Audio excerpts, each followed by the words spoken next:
Graham Bloxham for Wellington Live. I tell you, I'm back with Ian Castles. Wow, we're on the bridge with padlocks in Wellington, and you've talked about the first few things that Wellington can do. You've got a list. Oh, long list, I'd say. Yeah. Do you really think that it's lost the plot? The councillors, the people, the corporates leaving. Have we all lost the plot? Or Yeah. It's like it's a wonderful place, but we're not all seeing it. And it's just I don't know how you build to getting it fixed, but it's easily fixable. Just how do you get all that consciousness back into where we should be and what we should be doing. I mean, it's the only place in New Zealand that people really love. I mean, maybe Dunedin a bit. Well, apparently they've exported, let's get Wellington moving, let's get Dunedin moving now. I've got bigger problems than we have. Oh, yes. Yeah, I don't know. And less money. Do you think Wellington can take note of what's coming on, take the blinders off and deal with itself? Yeah, well, I mean, we will. It's just a question of time. But, I mean, I don't know how that happens. It's, yeah. I've never known you not to have answers for everything all at once. Is this? Well, I can't speak for every person in Wellington. Is there a bit going on in your mind? And what are your top three things then? Top three things. You get straight into the nitty gritty. Like insurance is a major issue, and it's something we can fix. It needs more brains working on it than mine, and mine aren't that great. But I mean, there's a number of people with the smarts to fix that. I mean, we shouldn't be exporting boatloads of money to London every year. We should be looking after ourselves a hell of a lot more.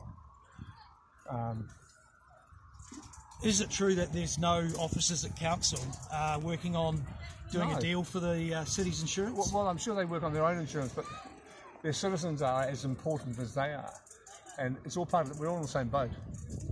If the citizens of Wellington can't afford to pay the insurance on their apartments in town, then the city's at risk. Well, you talk about the boat. A lot of people are leaving the boat. If we're all in the same boat and we have to look after each other and find a solution, why is everyone leaving? Why is it so negative? I suppose it's the sort of inertia of things when they start all sort of semi going wrong. You know? I mean, they're only a little bit wrong. They just need to be turned around. You got the time to do that? Oh, I don't think I've got a lot of time. I've got a lot of energy. I'd love to have a little more time, but I think, yeah. I mean, you just need to go all be going in the right direction. It's far too much fun. Right. We need to have more time for each other. We also need to see the obvious solutions and stuff that intensify the city. Like, stop squabbling about things that do damage to people. Like. Well, you put the Spark Tower in Wellis Street, and you created Hannah's Corner, and that left bank. That's a beauty. Bit of a black mark, but still beautiful. When you look at streets like Wellis Street, and you've created the value there, do you see other streets being like that? You stopped the building. You said that the building should not be built on the waterfront. They did that. They fell over. Where's the next big street? Oh, the whole of Wellington CBD is a jewel. Like you can walk from one side of Wellington to the other, 10-15 minutes. It's just full of civilization and joy and bloody things to do. Like, why do we miss all that? It's so easy to enrich that. Can I just point to you out to the left there, the Wellington sign? What do you think of that, Ian? The Wellington sign there. That's all sort of encouraging creative stuff, isn't it? It's great. But back to this city and what it can do, like intensify it, get your economic units walking. Whoa, that was a slight camera lapse. There we go. We're back on. Ian, just before you carry on about this whole CBD, could you just give us a few stats and facts? Where were you born? I was born in Northern Ireland in 1953. And what was your first job? My first job, cleaner. Cleaner? When I was 17, I think, or 16. What, vacuum cleaner or decent? Well, actual vacuum cleaning, like running the vacuum cleaner, not being one. Yeah, yeah. When did you first? What was your first building in Wellington? Invisible house in Willis Street. Willis Street. Yeah. Once there's one Willis Street. And are you battered and bruised over Shelley Bay? Oh, you move on. It's a great shame that the city couldn't have been enthusiastic about something like that. Well, I was looking forward to the electric ferry going over there and the gondola going up the hill. Yeah. But unfortunately, we've ended up with a museum to a billionaire's sort of. But it could be good. Could it be good? Yeah. I mean, there's multiple development paths, and you know, may he thrive and do well. And I wish him all the best of luck. Yeah.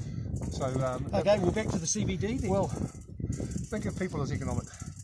You know, walking economic units do a wonderful amount of service for the country. You know, like they don't require buses, trains, light rails, and a whole lot of things to keep them going. They walk around on their feet, and their feet are they power them. Like it's the most wonderful outcome. That's what happens in London, Paris, Singapore, Hong Kong. Hold on, did you just say that at full speed in one breath? Yes, London. Can you say that again? Or London, Paris, Singapore, Hong Kong. All of for us. example. Yeah. This huge amount of walking goes on.